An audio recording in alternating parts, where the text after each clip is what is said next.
Here's 3 rules that actually changed my life. Thankfully, so I didn't end up like Sam here behind the camera. I got rules. Never take a sleeping pill and a laxative in the same night. Artificial intelligence is no match for natural stupidity.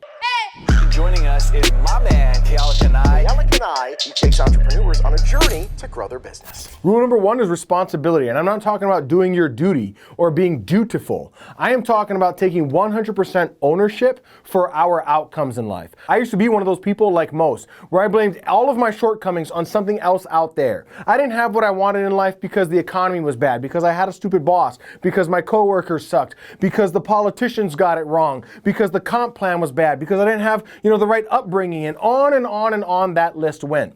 And most people are guilty of this. They blame everything that they don't have in life, all of their unhappiness and shortcomings, on something else out there. Now let's reverse engineer that thinking for just a moment. In other words, what we're saying is that we will get what we want in life when everything else out there changes. When we have a perfect upbringing, the perfect economy, the perfect politicians, the perfect compensation plan, or whatever it is. And obviously, if it's up to something out there to change, well then, our happiness, our fulfillment, our goals and dreams are hinged on something else that's outside of our control. But when we take 100% responsibility, when we take 100% ownership for our outcomes in life, then and only then do we become empowered to create the outcomes that we desire. And so when I stopped making excuses and I finally understood that if you want to get new fruits, you've got to plant new roots, then I took that long journey within and began to change myself to become the person that was capable of accomplishing the things that I wanted to have in life. Because let's face it, if we're not willing to take responsibility for our outcomes in life,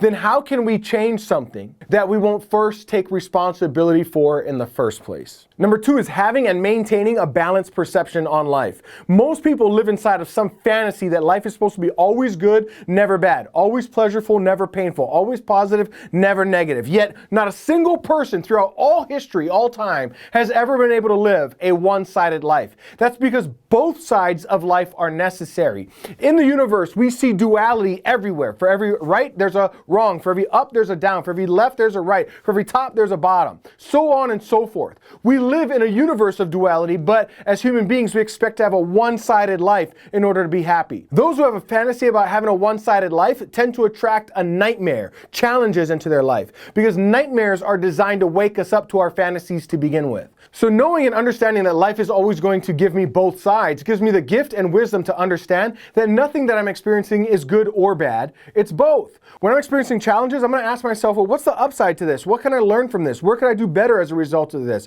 What can I take away from this so that I can do better going forth from here? And I'm going to look for all of the upsides to this so I can bring into my awareness and change my perception and see that it's not bad or good, it's both.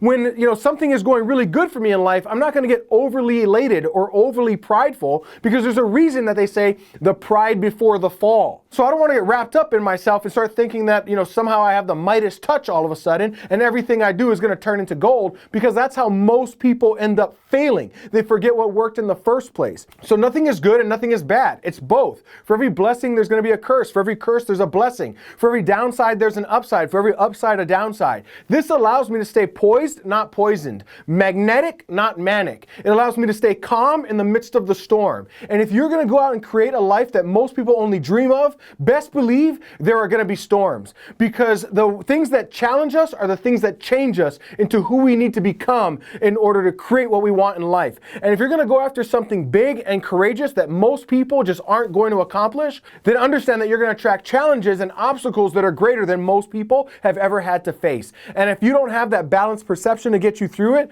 good luck. Number 3, align your goals and your values. And this has probably contributed to my success more than anything else that I've listed here.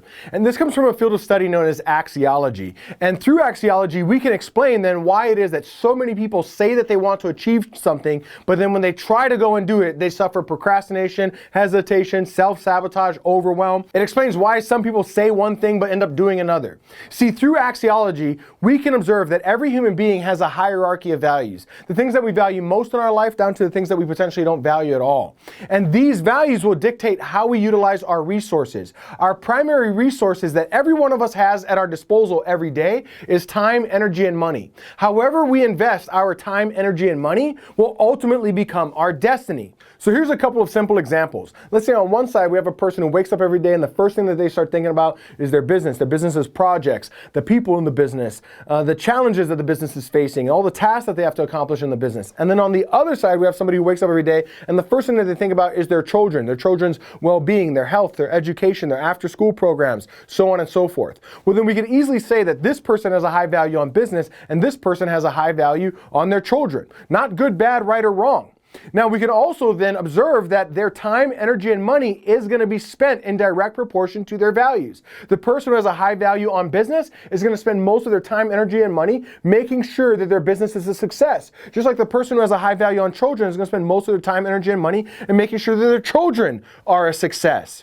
And so if they set a goal of building a business that ranks somewhere down here, then what they end up finding is that in pursuit of that goal, they end up procrastinating, experiencing hesitation, frustration, self-sabotage, overwhelm, and a host of other symptoms.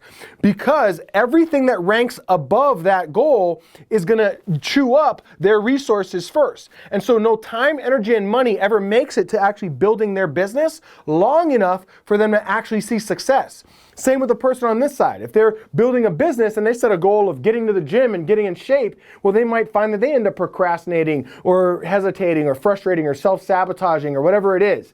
Because their time, energy, and money is eaten up by all the things that rank above that quote-unquote goal. So no time, energy, and money ever actually gets to them going to the gym long enough for them to get that six-pack abs that they dream about. And it's not because there's something wrong with them. It's not because these people aren't smart enough or aren't good enough. It's not because they're a procrastinator. It's not because they have a self-sabotage issue or a fear of success. It's simply that their values aren't aligning with their goals. And when our values don't align with our goals, we experience symptoms like procrastination, hesitation, frustration, self-sabotage, overwhelm, imposter syndrome, and a host of others that are not curses, but are in fact blessings designed to make us conscious of the unconscious. In this case, the fact that we are trying to pursue something that's not in alignment with our values. Because what's the purpose of pursuing a goal that costs you your soul? So these things are designed to help us become aware of the fact that we're out of alignment. So all of us actually have two options: either shift our goals to match our values or shift our values to match our goals, which is what I did. So when my goals and my values finally aligned, success felt almost effortless. So listen, I hope you got value out of this video, my friend. And if you're somebody who's absolutely committed to success in life and in business, then make sure you subscribe and hit that little bell notification so you get notified every week when I drop more content like this. And by the way, in case we've never met before, my name is Keala Kanae. I'm an entrepreneur that went from working in a coffee shop like this for minimum wage to earning over $100 million in my online business, which I say only so that you know that everything I share on my channel comes from the real world applied knowledge of the things that I've learned and executed that have helped me create those results, which I share here in hopes that they help you create similar results as well. And so subscribe, hit that little bell notification, and make sure that you watch this next video in the lineup where I'm going to go much deeper on these topics. I'll see you there.